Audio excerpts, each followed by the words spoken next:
आज प्रताप जेना चिट्ठी नवीन बाबू को लिखि ना प्रताप जेना चिट्ठी लिखिकी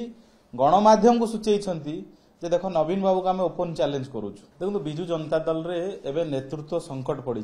माने ये नेतृत्व संकट विगत 25 वर्ष भी केबे देखा दे नथला जे नवीन बाबू को प्रथम थर पर बीजेडी रे गोटे बहुत नेता मान द्वारा ओपन चैलेंज होउछि। देखो तो राज्यसभा जो वाकफ बिल आसिला से प्रथम आसला जब जेपीसी को जीवा पूर्व सेप्टेम्बर मसरे निजे नवीन बाबू गणमाध्यम रे कहिथिले Biju Janata Dal official press release थिला जे आमे वाकफ बोर्ड को विरोध करिवु कि जेतेबेले बिल आसुची विजु जनता दल हुईप जारी करि पारला नाही। आर माने हला जे नवीन बाबू को मन रे भय रहिला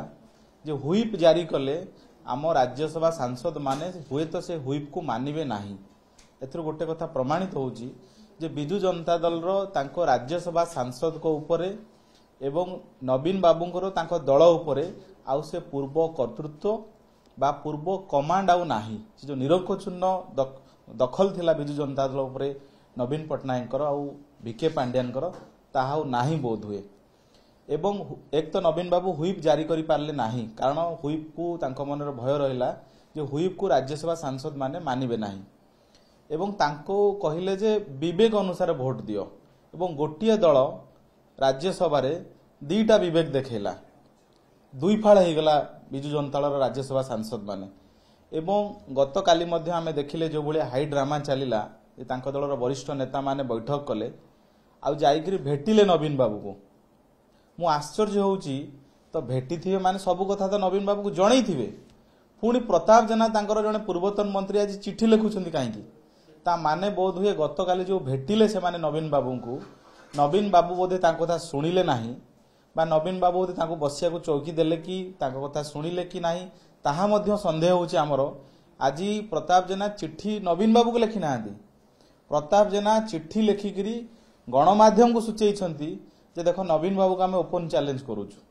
एवं जो कथा काली आलोचनार समाधान हबार थला तांको दल भितरे से कथा आज प्रताप जेना चिट्ठी लिखिबा जाय गला काहेकि तो एक कथा प्रमाणित करूची जे विजु जनता दल भितरे एबे तांको वरिष्ठ नेतृत्व माने नवीन बाबू को प्रश्न करने आरंभ कले नवीन बाबू को विरोध में खोलाखोली समालोचना आरंभ कले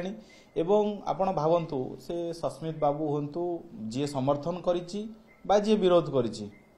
सी कौन बिना नवीन बाबू को बा बिना विजु जनता दल निर्देश करिथिबो कि ये भी गोटे बड़ प्रश्न ये प्रश्न आम मन भी अच्छी